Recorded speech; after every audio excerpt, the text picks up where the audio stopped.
Hey, peace world. Thanks for pressing play on another Pay Me No Mind sports and entertainment video. I'm the host here, the channel owner Wood.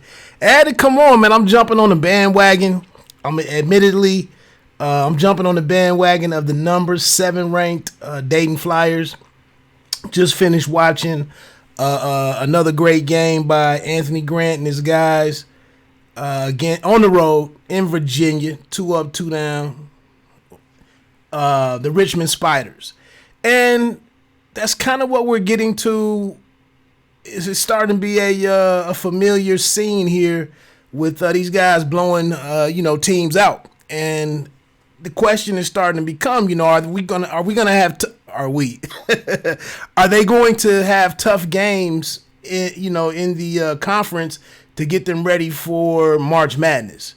And so Richmond being one of the top teams, in the conference and whatnot, on the road, the Flyers are punishing teams at UD Arena. I mean, let's be honest. I mean, they are punishing opposing, A10 teams that are visit on the road. So this being on the road in VA, like I said, I wanted to check this one out and kind of gauge where these guys were. They jumped out to the 13-2 opening. And that's kind of consistent with what I'm seeing at home.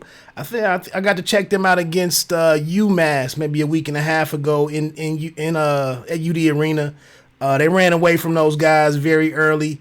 That's kind of, I think we saw that earlier this week in the game at home. They're a problem. Deep, good, great team depth, scoring at every position. They can defend 1 through 5. They can defend, and matter of fact, when they focus on their defense, they're truly formidable. But so let's walk in through. Let's get through some of this in the first half.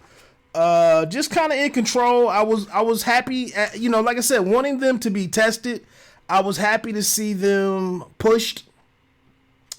I was happy to see Richmond get up off the canvas, so to speak, and fight their way back into it. Mainly behind Gilyard.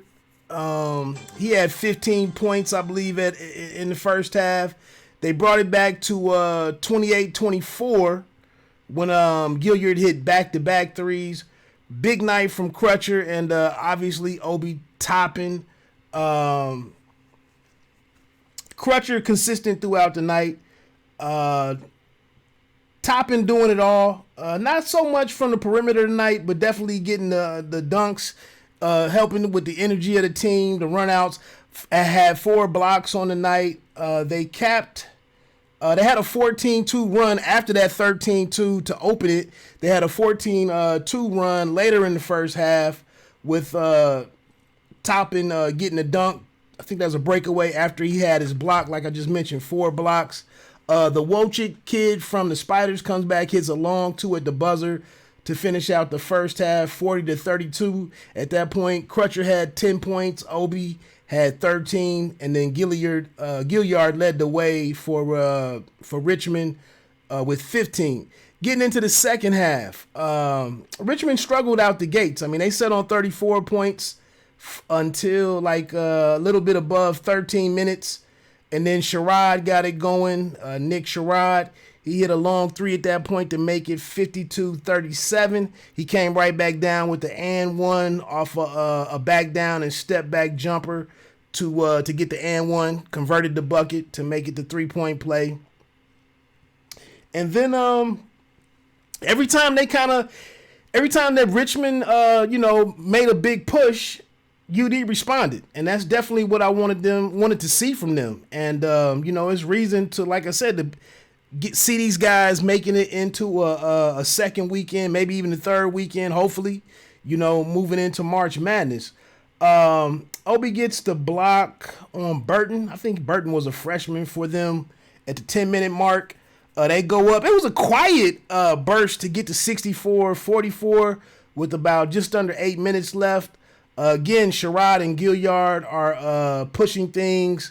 They go on a big run. Sherod, in particular, in the middle of the second half, he goes on a big run individually to pull within 67 to 54. That was at about 5.5 minutes left. Landers, that's the thing. Like I just mentioned, they were up 40 to 32 at the half, and Landers, one of the big, one of the starters for UD, hadn't even scored a bucket. He's been getting in foul trouble lately, and he's a guy that can pretty much guard at least 1 through 4. Maybe in the college ranks can switch over and get to some centers, depending on, the size of different teams and whatnot. But Landers comes in and gets a couple of, actually I have here, he had the alley-oop. Again, it was those big momentum shifting plays by Obi. Once they did get to 67-54, Landers comes in and gets a nice alley-oop pass to Obi down on the block to go up 69-54. They come back down and get a goaltending. I can't remember who was driving to the bucket, but that pushes it back up 71-54.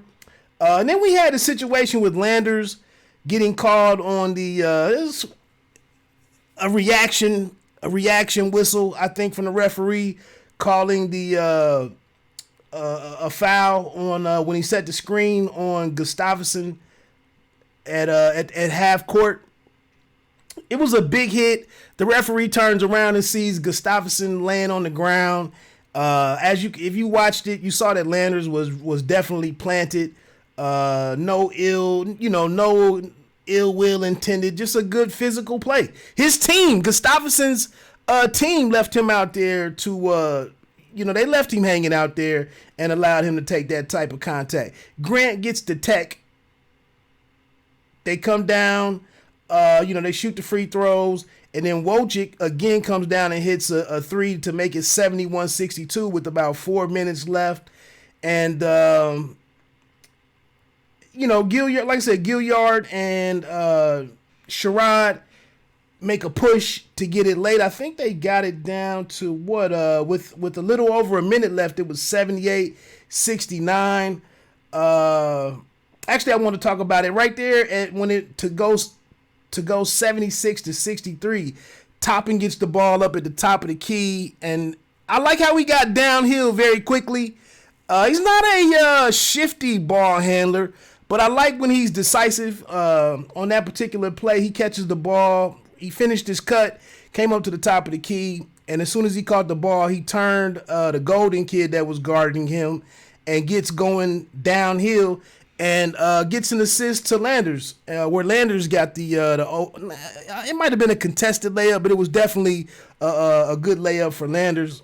Like I said, to go 76-63. And then Toppin comes right back, handling the ball a little bit more and gets the assist to Watson, who was cutting on the baseline, and they go up 78-69 at that point. Like I said, there's just over a minute left. They make a little push. I think one thing that happened late, Sherod came down probably with like 20 seconds left, maybe a 6-point lead and whatnot. But Sherod takes a deep three from the left side of the court. I really thought that was a moment of hero ball for him. He probably could have passed that one to Gilyard. You saw Gilyard hit the really deep three to close the game. I think that was the final bucket to make it 87-79. I just thought that bucket right there, that Sherod, like I said, while he was instrumental in, the comeback, I just felt in that particular moment he took a shot, a bit of ill-advised shot. He had hit most of his buckets on the right side of the court.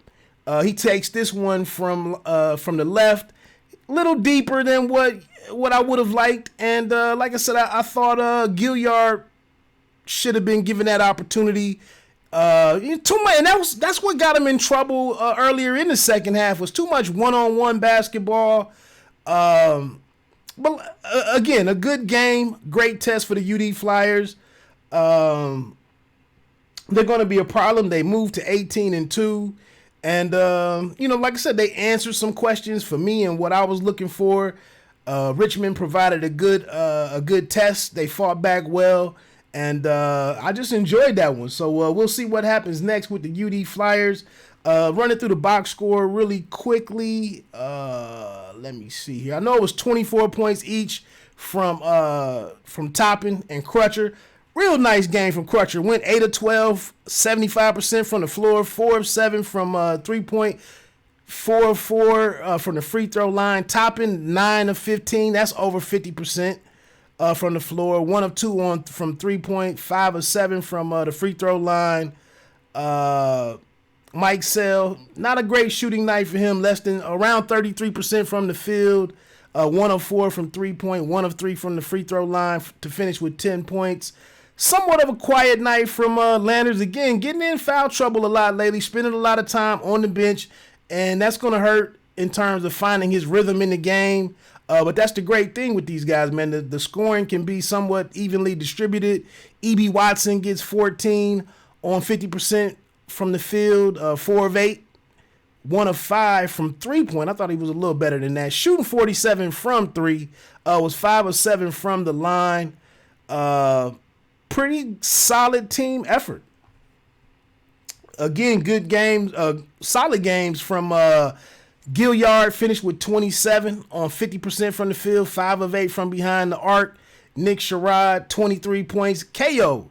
Nathan KO was 5 of 10 from the field, finished with 15 points. So I think these guys are going to have to run this back in UD. That should be another solid A10 game to keep an eye on, and pretty good basketball. Check this one out on ESPN Plus, and getting my little $4.99, get my value for $4.99 and whatnot. So like I said, man, I'm jumping on the bandwagon. I know some folks in my office. I got a partner that's a huge Flyers fan, and it's good to see them have this type of squad this year. The thing that could come down the stretch later on is if they do face teams with better, exceptional big men. People, the Spiders weren't getting into Obi's body tonight when he was challenging those shots.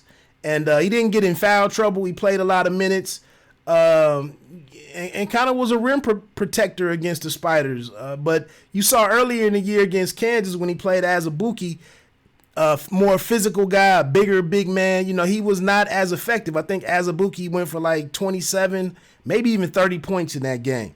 So we'll see what's next for the guys. But again, finishing out this the conference schedule, these guys are going to be tough to beat in the A10, and they got all the right pieces. Like I said, I'd like to see Landers settle down a little bit, get out of this this little stretch where he's struggling with the whistles, getting in foul trouble. Chapman didn't have a truly productive game tonight. I think he's one of the 5 starters as well. But when you have Watson that can come in off the bench and do what he does, like I said, this team is deep. If you listen to Jay Billis, with Toppin being one of his players of the year in the college ranks, and then loving the talent in general, it's a lot to look forward to from this Dayton Flyers squad. So again, let me get on out of here. Thanks for pressing play. Please consider subscribing to the channel. Hit that like button if you dug any other review or the breakdown. And like I always in these things, man, you don't have to be great to start, but you have to start to be great. Peace.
Better me, better scheme, better dream, better be damn near all. The way better.